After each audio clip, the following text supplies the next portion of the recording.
What we aimed with this exhibition is to talk about food production in a political context as a matter of architecture and urban planning. Wie die Ernährungssysteme inzwischen unser Leben bestimmen. Also es ist eine Kette, eine Kaskade von verschiedenen Abhängigkeiten geschaffen worden, die auch immer größere Flächen auf diesem Planeten benötigt. We do this through 12 cases that are arranged around specific food chains, and they are clustered into 3 teams. First of the greenhouses and production of fruits and vegetables. The second of barns or farms and development of animal life in them. And finally, the third cluster of lands and soils. Hi, my name is Angelika Badnar, and this is Convivium Food Systems at the Limit.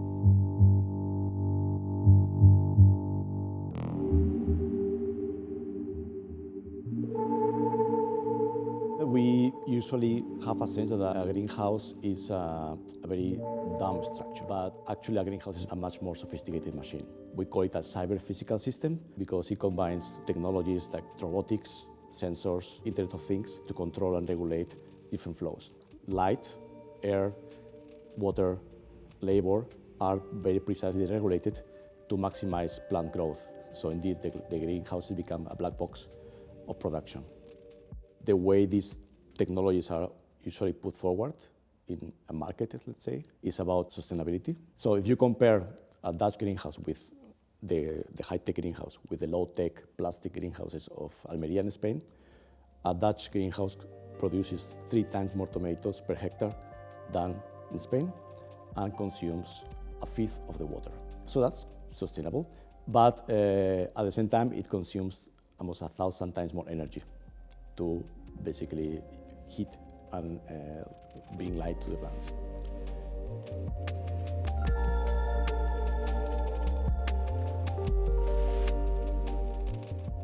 So Almería is a province in the southwest of Spain on the coast of the Mediterranean, and it is home to the Sea of Plastic. It's 320 square kilometers, bigger than the city of Munich, covered with plastic-covered greenhouses. They're predominantly there to keep the wind at bay. It's a very windy area.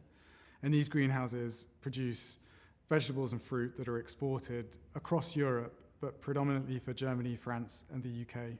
And it is connected to many other supply chains in a way that tends to extract resources from the global south or from more vulnerable areas and export those resources to the global north. And that's really the essence of food imperialism, so that we can have fruit and vegetables that are cheap all year round, but the costs of that are then passed on to the people who tend to the crops or own the land on which the crops is produced. There are around 100,000 people who are needed to work these fields. And the majority of them are migrants because they are very affordable for the farmers.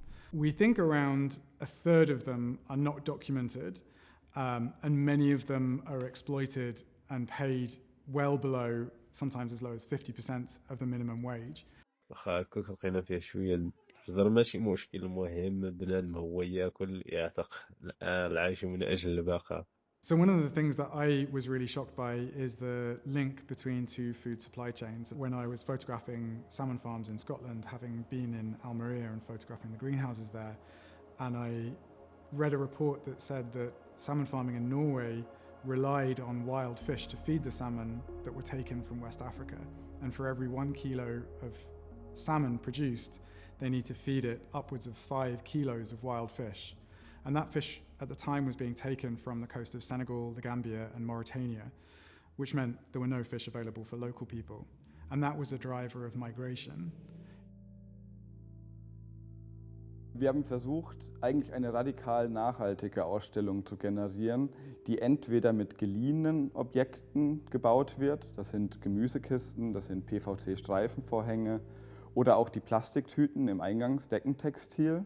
Als Besucher oder als Besucherin betritt man die Ausstellung als Konsument oder als Konsumentin. Mit diesem Gang durch den Vorhang betritt man eigentlich auch so ein bisschen den Backstage-Bereich, was uns sonst oft so verborgen bleibt. In diesem Nahrungsmittelherstellungskontext gab es eigentlich 2 Fokusse. Der eine Fokus sind die Erdtische, die ja wirklich zentrales Element in der Ausstellung sind und die aus diesen großen Leichtlehmsteinen bestehen. Und der zweite Fokus waren die Biotextilien, die Decken, die aus Reststoffen aus der Nahrungsmittelproduktion bestehen. Das ist Stroh in den Wänden. Wir verwenden Holz in der Verbindung mit den Tischen. Und in diesen biobasierten Materialien entstehen sozusagen Materialien, die entweder kompostierbar sind oder schon in sich eine neue Funktion als Baumaterial angelegt haben, um im Nachhinein nicht weggeworfen zu werden. And the animal is present means that the animals are indeed present on our tables, in our fridges, in our supermarket shelves, but we do not really see them. And the zootechnical industry thrives from this layer of invisibility that hides an industrial production and a factory process that is disconnected from the idea, the sort of bucolic, rural, idyllic idea that we do have of animal farming. We started with the original question, where do cows live and what does their environment look like? And our short answer is they live in a zootechnical environment, so in an environment which is shaped by the means, by the logics, the industrial logics of zootechnics. And it's an environment which is pretty much based on industrial logics of repetition, of standardization, of cleanability, of hygiene, of comfort, but it is a comfort for the animals which is driven towards productivity.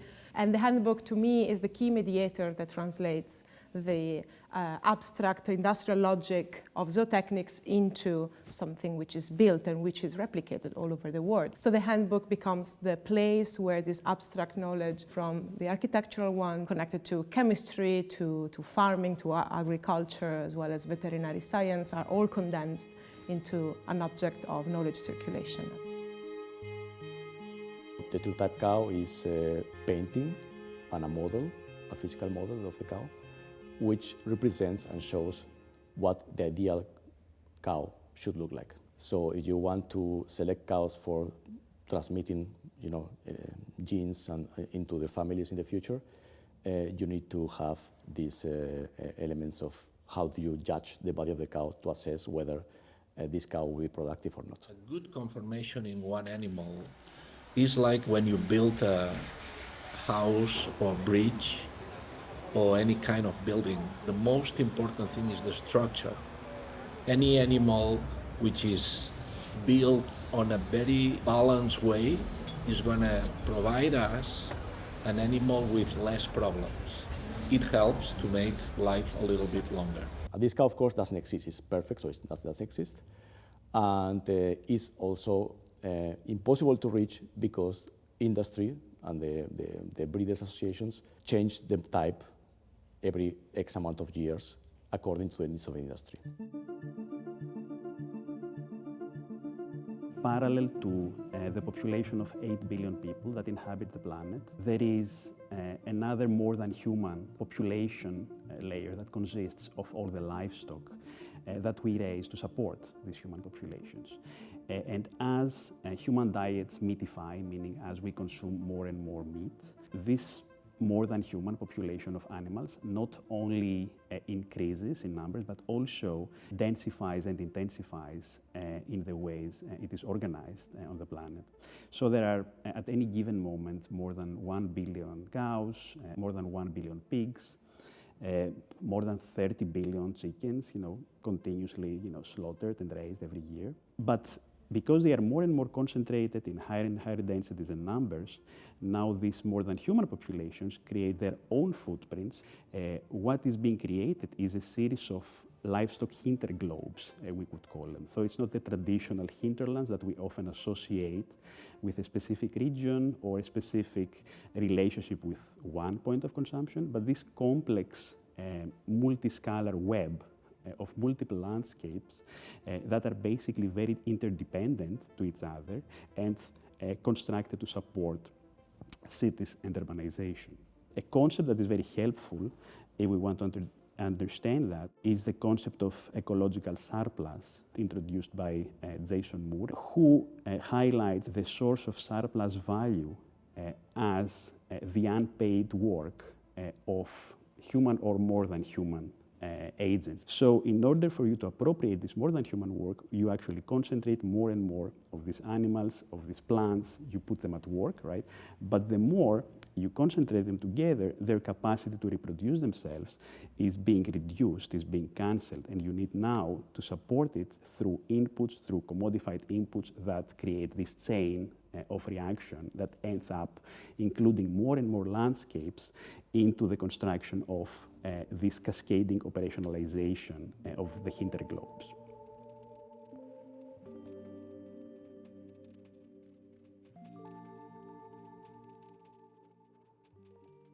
Jenseits von Verpackung, Supermarkt, sogar jenseits der Menschen, die unsere Nahrung produzieren, liegt eine lebenswichtige, aber oft verborgene Welt. Der Boden. Die obere Bodenschicht, die uns ernährt, ist in der Regel um die 30 Zentimeter dick und das ist nicht sonderlich viel. Der große Funktionshebel der industriellen Landwirtschaft ist Vereinheitlichung und das ist das, was den Böden oft schadet. Wenn wir große, einheitlich bewirtschaftete Flächen haben, dann haben wir auch große Flächen, die zeitweise ungeschützt sind und der Erosion ausgesetzt werden können. Ein weiterer großer Anteil an Schädigungen des Bodens sind die Maschinen, die wir einsetzen. Tiefe Erdbewegungen durch Pflügen und schwere Maschinen verdichten den Boden und verändern die Bodenstrukturen, in denen das Leben leben kann. Und das schädigt die Fruchtbarkeit der Böden und die langfristige Resilienz der Bodenökosysteme. Wenn wir Stadtplanung bodensensibel angehen, also dafür sorgen, dass zum Beispiel möglichst wenig Böden versiegelt werden, das Thema Schwammstadt spielt eine wichtige Rolle, aber eben auch die Regeneration von Böden, die ehemals bedeckt waren oder belastet waren, dann führt das zu lebendigeren Städten, schöneren Städten, kühleren Städten und weniger Energieverbrauch. Zum Glück sind wir in Europa auf einem relativ guten Weg, was die politische Entwicklung betrifft.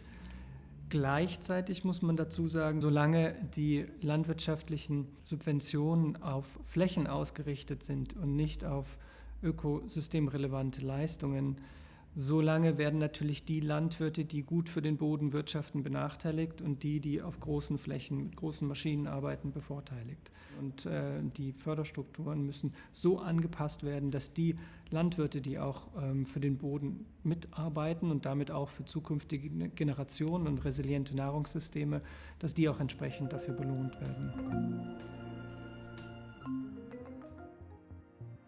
And we would like to increase this awareness and power of architecture as agency to contribute to the environment starting from cities, and whatever we do here at the local level is actually related to the global picture.